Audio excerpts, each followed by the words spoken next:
জুলাই ঘোষণাপত্র নিয়ে ৬ দিনের কর্মসূচি ঘোষণা। বৈষম্য বিরোধী ছাত্র আন্দোলন এবং জাতীয় নাগরিক কমিটি এই কর্মসূচি ঘোষণা করেছে। তারা তাদের যে ঘোষণাপত্র দেওয়ার কথা ছিল কয়েকদিন আগে শহীদ মিনারের সমাবেশে, সেখানে তারা দেয়নি। যেহেতু সরকার দেবে, এখন তারা আলটিমেটাম দিয়েছে যে ১৫ দিনের মধ্যে সেই ঘোষণাপত্র দিতে হবে। এই লক্ষ্যে তারা এখন জনমত গঠনের কর্মসূচি নিয়েছে। এখানে বলা হচ্ছে, জুলাই ঘোষণাপত্র বিষয়ে জনমত গঠনে দেশব্যাপী কর্মসূচির ঘোষণা দিয়েছে বৈষম্য বিরোধী ছাত্র আন্দোলন এবং জাতীয় নাগরিক কমিটি। ঘোষিত কর্মসূচি অনুযায়ী আগামী ৬ জানুয়ারি থেকে ১১ জানুয়ারি পর্যন্ত জুলাই ঘোষণাপত্র নিয়ে সারা দেশে লিফলেট বিতরণ, সমাবেশ, জনসংযোগ করবে সংগঠন দুটি। শনিবার রাজধানীর বাংলা মোটরের রূপায়ণ সেন্টারে বৈষম্য বিরোধী ছাত্র আন্দোলনের কেন্দ্রীয় কার্যালয়ে নাগরিক কমিটির সঙ্গে যৌথভাবে আয়োজিত এক সংবাদ সম্মেলনে এই কর্মসূচি ঘোষণা করেন আহ্বায়ক হাসনাত আবদুল্লাহ। তিনি বলেন, গত ৩১শে ডিসেম্বর শহীদ মিনারে মার্চ ফর ইউনিটিতে ১৫ই জানুয়ারির মধ্যে জুলাই প্রোক্লামেশন ঘোষণার দাবি জানিয়েছি। অন্তর্বর্তী সরকারের পক্ষে ঘোষণা দেওয়া হয়েছে। এই অভ্যুত্থানে যেমন দেশের প্রত্যেকটা মানুষের অংশগ্রহণ ছিল, আমরা মনে করি এই ঘোষণাপত্রে জনমানুষের আকাঙ্ক্ষার প্রতিফলন ঘটবে। হাসনাত আবদুল্লাহ বলেন, আমরা মানুষের কাছে ছুটে যেতে চাই। দেশের সব শিক্ষা প্রতিষ্ঠান, পেশাজীবী মানুষের মাঝে জনসংযোগ চলবে। বৈষম্য বিরোধী ছাত্র আন্দোলন এবং জাতীয় নাগরিক কমিটি যৌথভাবে এই কাজটি করবে। সরকার ঘোষণাপত্র নিয়ে দৃশ্যমান কোনো অগ্রগতি নেয়নি উল্লেখ করে হাসনাত আবদুল্লাহ বলছেন, অভ্যুত্থানের সব অংশীজনের সঙ্গে আলোচনা প্রয়োজন। আমাদের আহ্বান থাকবে, এই গুরুত্বপূর্ণ বিষয়ে সরকার শিগগিরই কাজ শুরু করবে। আমরা চাই সরকারকে সব ধরনের সহযোগিতা করতে প্রস্তুত।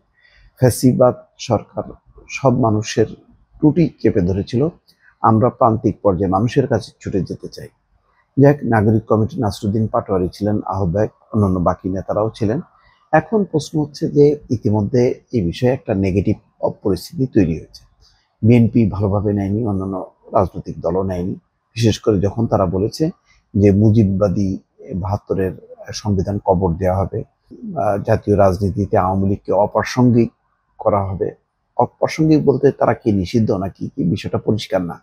কিন্তু ৭২-এর সংবিধানে হাত দেওয়ার বিষয়টা নিয়ে বিএনপি একেবারে যেই অবস্থান নিয়েছে, তাতে খুবই তারা মনে করে যে এর মধ্য দিয়ে আরো একটি অচলাবস্থা তৈরি হবে, সাংবিধানিক সংকট তৈরি হবে।